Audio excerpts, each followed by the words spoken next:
A barrage of international condemnation blasts the Islamic State for the Palm Sunday attacks on 2 Christian churches in Egypt that left 44 dead. U.S. President Donald Trump's foreign policy takes an unpredictable turn after U.S. airstrikes in Syria. And Rwanda continues to mark the 23rd annual commemoration of the 1994 genocide. Africa 54 starts right now.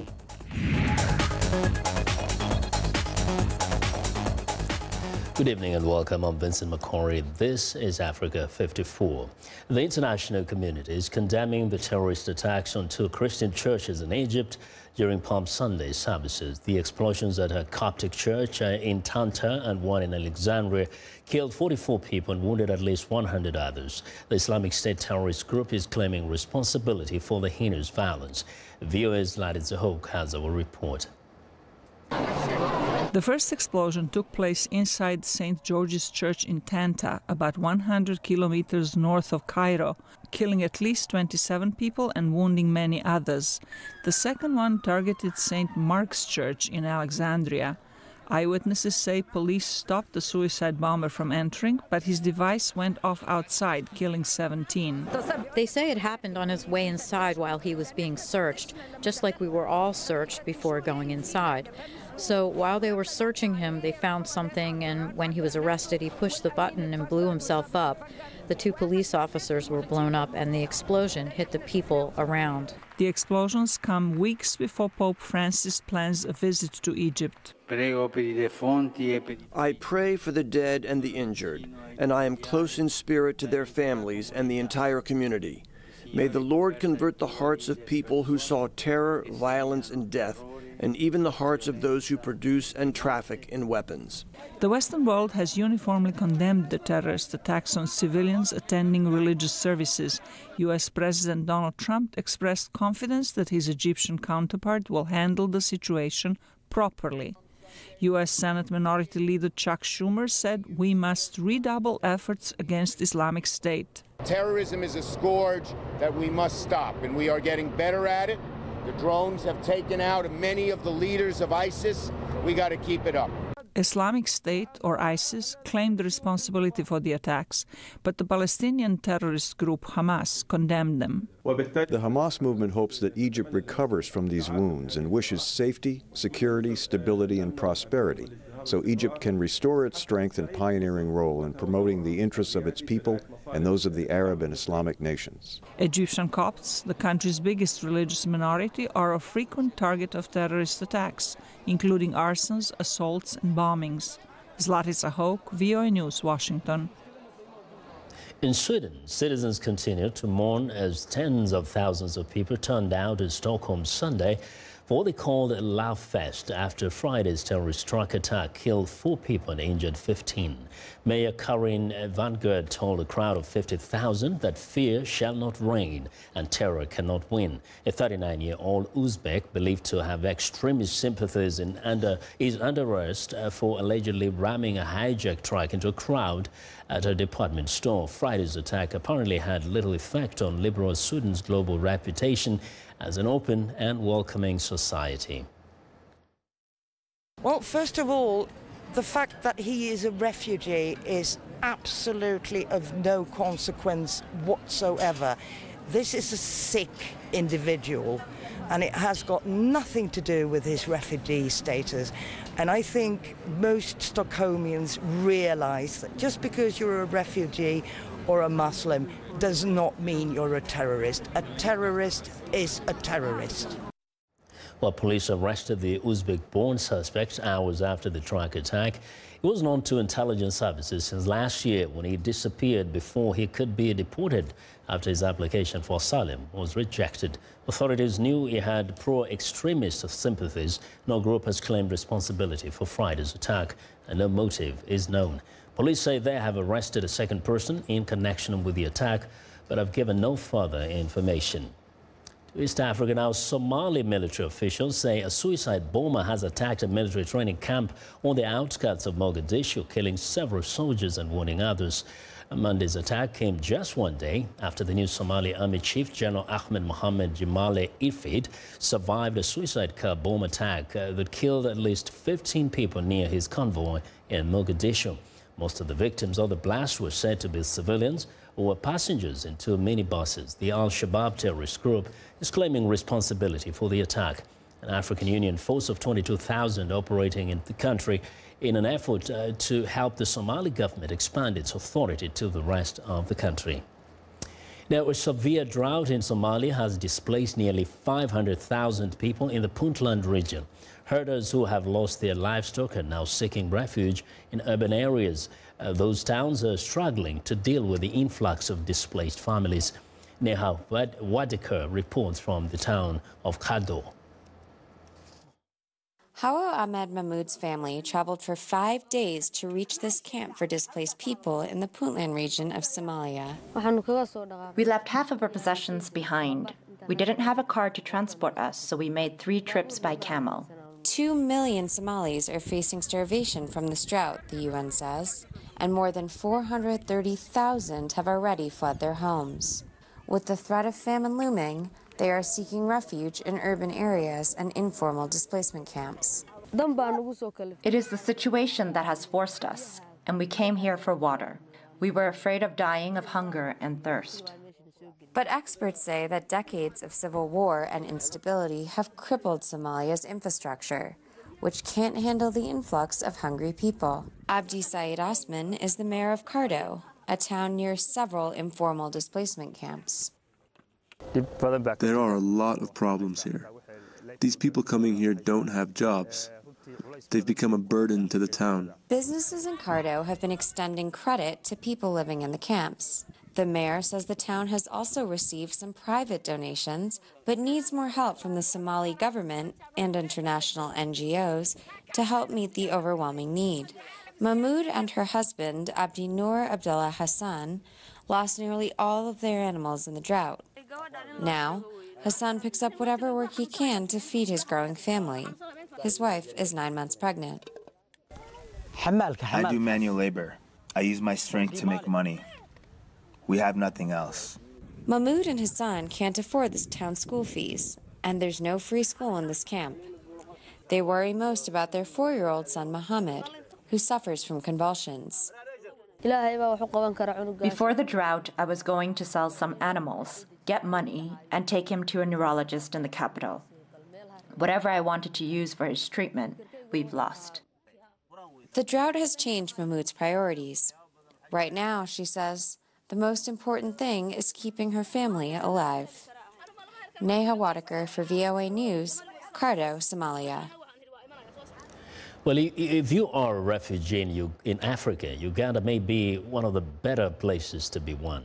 Newcomers are allowed freedom of movement. They can own their own businesses, and Ugandans, for the most part, are welcoming. From the refugee settlements of northern Uganda, VOA East Africa correspondent Jill Craig reports on the country's unique refugee policy. No one would choose to be a refugee, but many are forced to do just that. They flee violence at home, face restrictions in their new country, and are usually dependent upon others for food, water, and health care. But Uganda, a country hosting more than 1.1 million refugees and asylum seekers, is trying to ease their burdens with what many analysts call its progressive refugee policy.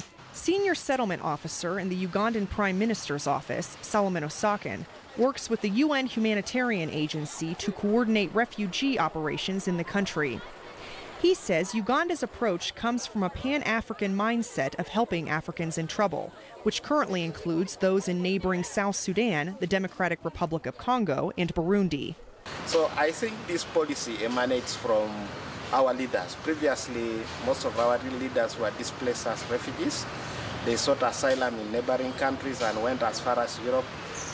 In that time, this changed their perception and thinking that when you're a refugee, you need to be supported to survive. Otherwise, hostility only worsens. Uganda has refugee settlements, not camps. Host communities have donated much of the land for these settlements. Refugees receive a 50 by 50 meter plot for shelter and cultivation, enjoy freedom of movement, receive employment waivers in order to work, and can start businesses. It's good because here in Uganda we are feeling good. There is no fighting like South Sudan and other things also, they are good. But not everyone is pleased. Near the recently opened Mvepi settlement, some local people complain that so-called outsiders are getting the jobs, not them. But the bad thing here is we are lacking of a job. Those who are here, they don't give a job for us. The United Nations and Uganda's government respond that many of the jobs in the settlements require skills that are not always found in the local communities. Despite his grievances, Charles Achema says he is happy his country is hosting refugees. Yes, you have known Uganda is a God-loving country. That's why they welcome refugees here. Yes. Still, many refugees here complain of food shortages. The United Nations has cited underfunding as the problem. Last year, food rations were cut by 50% for refugees who arrived prior to July 2015, except for the particularly vulnerable. The United Nations says it requires roughly $500 million for its 2017 Uganda operations. But as of mid-March, it had only received about $35 million, 7% of the total. Jill Craig, VOA News in northern Uganda. Well, U.S. Secretary of State Rex Tillerson is traveling to Moscow on Wednesday, and U.S. officials say the visit is aimed at urging Russia to rethink its support for the Syrian government of President Bashar al-Assad. Tillerson's trip to the Russian capital comes only days after the U.S. launched missile strikes on a Syrian airbase in response to a Syrian chemical weapons attack that killed at least 100 civilians. The U.S. ambassador to the United Nations, Nikki Haley, says the U.S. has not ruled out more military action against Syrian targets. Here's VOA's Michael Bowman. Is President Donald Trump contemplating regime change in Syria? U.S. Ambassador to the United Nations Nikki Haley says President Assad is a stumbling block to a political solution in Syria's civil war. But America's top diplomat suggests removing Assad could be risky. We've seen what that looks like when you undertake a violent regime change in Libya. And the situation in Libya continues to be very chaotic, and I would argue that the life of the Libyan people is not all that well off today. While the United States acted to prevent further slaughter of Syrian civilians, Tillerson says America's main goal is unchanged. Our priority is first the defeat of ISIS. This strike was related solely to the most recent horrific use of chemical weapons against women, children, and as the president said, even small babies. Former President Barack Obama also tried to keep the focus on rooting out Islamic State. Critics in Congress say the strategy is misguided. This idea that we're going to get rid of ISIS and then we'll hopefully use Assad and others to come up with a solution, it's not going to work. As long as Assad is there, you're going to have a radical jihadist Sunni element. Trump did not mention Syria in his weekly address, but did restate his intention to reassert American influence on the world stage. Providing security for the American people also means restoring America's standing in the world. In matters both economic and military, we understand that a strong America is in the best interests of the world. If the president orders further military action in Syria, calls for congressional authorization will grow. I don't think this president should have taken that strike without congressional approval. Congress has itself to blame here. We've sat on our hands for years. I've introduced an authorization use force. I couldn't get a single vote on it. Amid local reports that Syrian warplanes resumed flights from the base targeted in Friday's cruise missile attack, Trump tweeted an explanation for not targeting the facility's runways, saying they are, quote, easy and inexpensive to quickly fix. Michael Bowman, VOA News, Washington.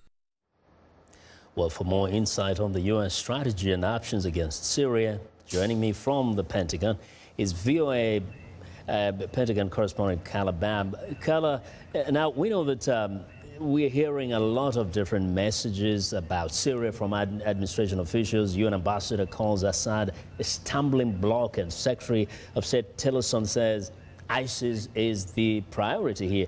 Can you please sort out these things for us?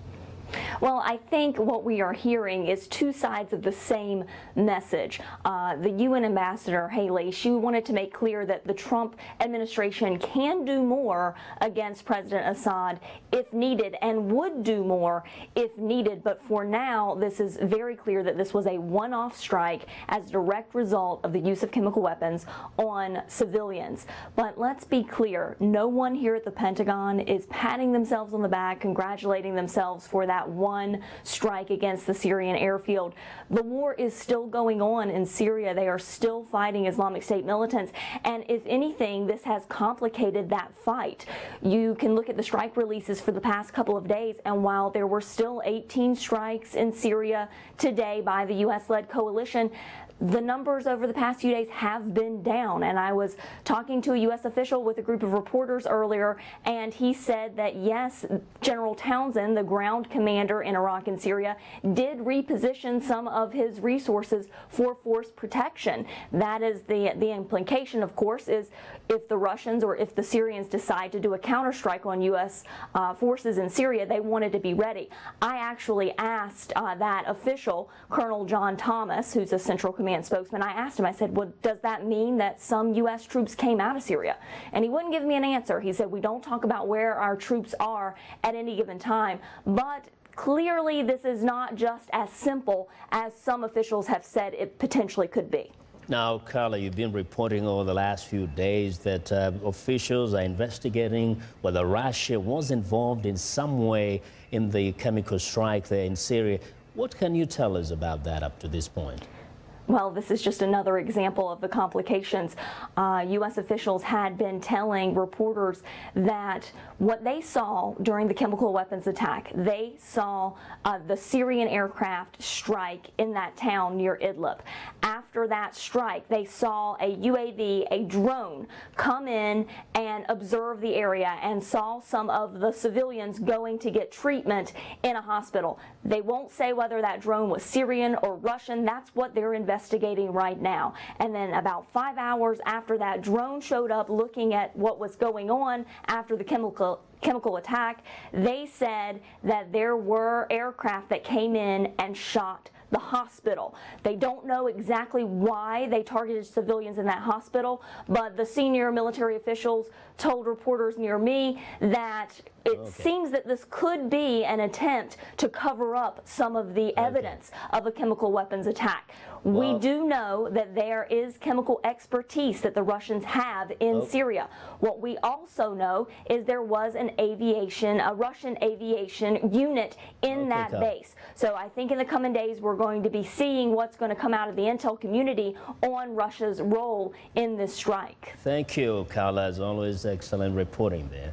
That's a VOA Pentagon correspondent, Carla Bamb, coming to us live from the Pentagon. Now, we want to know what you think about Africa 54 and the stories we covered during the conversation on Facebook. The address is Africa 54. We're also streaming our show live on Facebook, so check us out and share our show with your friends. Also, check out our headlines 24/7 on voaafrica.com and find me on Twitter at VOA Vince McCory. Coming up, Rwanda continues to mark the 23rd annual commemoration of the 1994 genocide. Stay with us.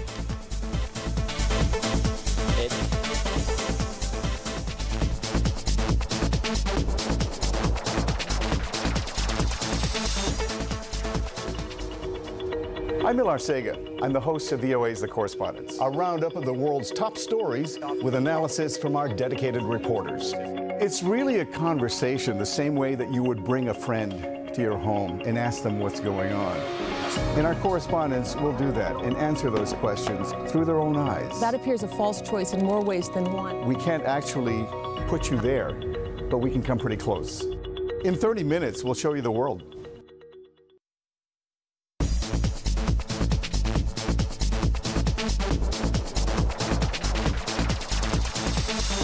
Welcome back. Now, Rwanda over the weekend continued to mark the 23rd annual commemoration of the genocide in that country. Hamada El Rassam is in Kigali.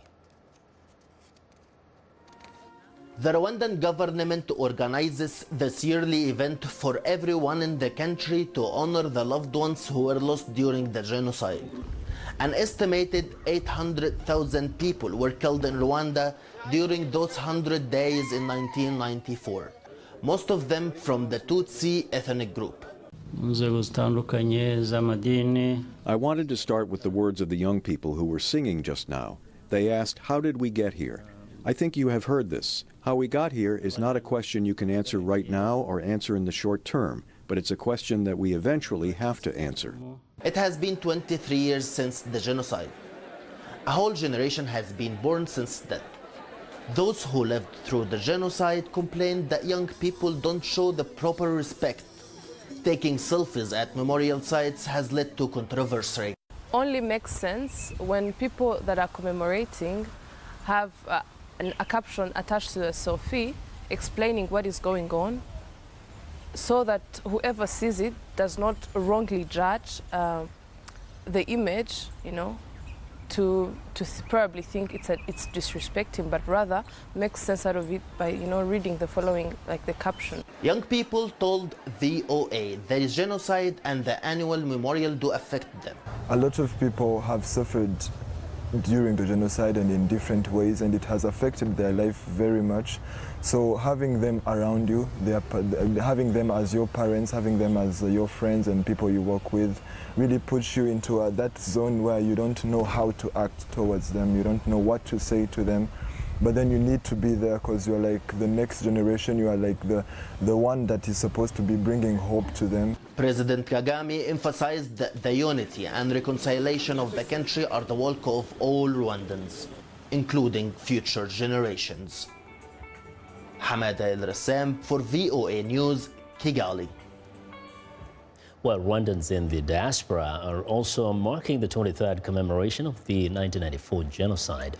VOA's Central Africa reporter Eddie Rema was at one such event in Washington and joins me now to tell us more about it. Every year we kind of get this chance again to revisit the terrible happening of 1994. How was it here this year in Washington where you attended? Yeah, like you said, Vincent, everywhere where Rwandans live during this time, they gather to remember, to reflect, and comfort genocide survivors. So the same thing happened this year here in Washington, D.C., where they had foreign dignitaries attending the event. They had genocide survivors giving testimony on how it was during the 1994, and also brought in young people. And that's the point I wanted actually to raise, that in the past we used to mostly focus on people who are adults, who survived, who can recount how things were. But now we have also young people, some who are just little babies, or just born at that time. How did that resonate with the crowds here in Washington where you attended? It really hits hard on these young people who were not there during the genocide, who are now becoming adults and trying to figure out what really went wrong. Yeah. For example, they had Rwandan students who attend Texas Christian University. Yeah. They were there, 10 of them, each holding a candle reflecting 100,000 people who make 1 million Rwandans who perished during the genocide. So to them, it's a moment to ask questions. They want to know. Most of them are living without parents. So it really hits hard on them. So. Yes. Yeah, I saw the footage that you had. Unfortunately, I don't see it on screen, but people are brought to tears from an account of one young person who was only 5 years then, but he kind of remembers the events from that time. Yeah, this is a young man called Marcel Mutsindashaka. He's actually now the owner of one of independent newspapers in Rwanda called Umuseke. Yeah. And he actually mentioned something important where he said media in Rwanda played a larger role in inciting genocide. The youth did the same. So that inspired him when he grew up to say, let me start a newspaper that instead of having a newspaper that is sowing the seeds of hatred, but rather a newspaper that builds on reconciliation, unity, so that what happened in Rwanda during the 1994 never happens again. The other thing that was said or was discussed during the commemoration was the need to fight genocide deniers.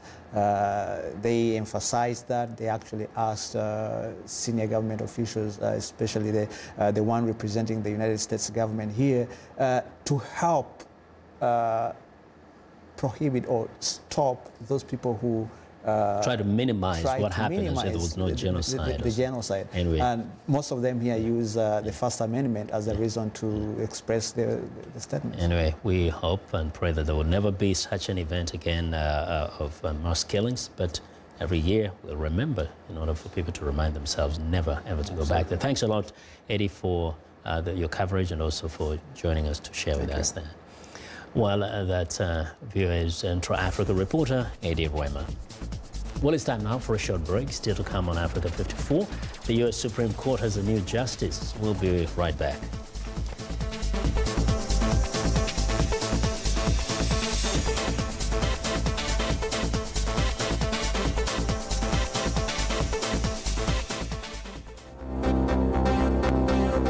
If you've just joined us, I'm Mariama Diallo, and here is a quick recap of today's headlines.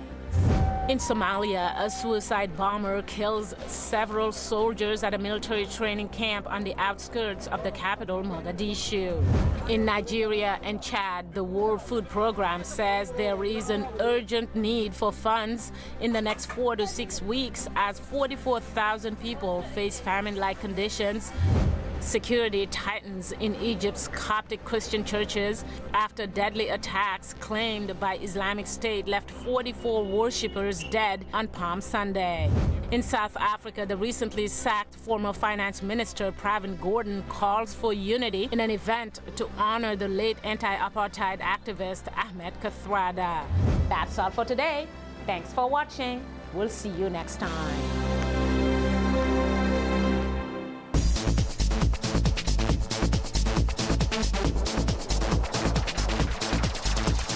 Well, a short time ago at the White House Rose Garden, Judge Neil Gorsuch was sworn in as Associate Justice of the U.S. Supreme Court. His swearing in comes 14 months after the death of Justice Antonin Scalia. President Donald Trump picked Gorsuch to fill the court vacancy. In late January last week, the U.S. Senate gave its approval after a contentious partisan confirmation process that ended with a 54-45 vote in the Republican-led chamber. No Republicans voted against Gorsuch, who served a decade as a federal appeals court judge, while 3 Democrats supported his confirmation. With a 49-year-old Gorsuch joining the court, there will once again be a 5-4 conservative majority. And that's our show for today. Be sure to watch Africa 54 on our website at voaafrica.com. And for more news, tune in to VOA's evening radio show Africa News Tonight at 1800 UTC. And in the mornings today, Break Africa between 0300 and 0600 UTC, Monday through Friday. Thanks for watching. Have a good night.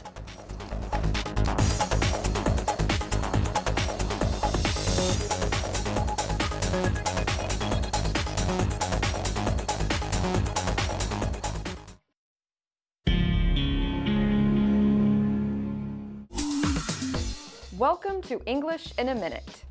A cannon used to be a common military weapon. Loose cannon. So, are Anna and Jonathan talking about an old battle?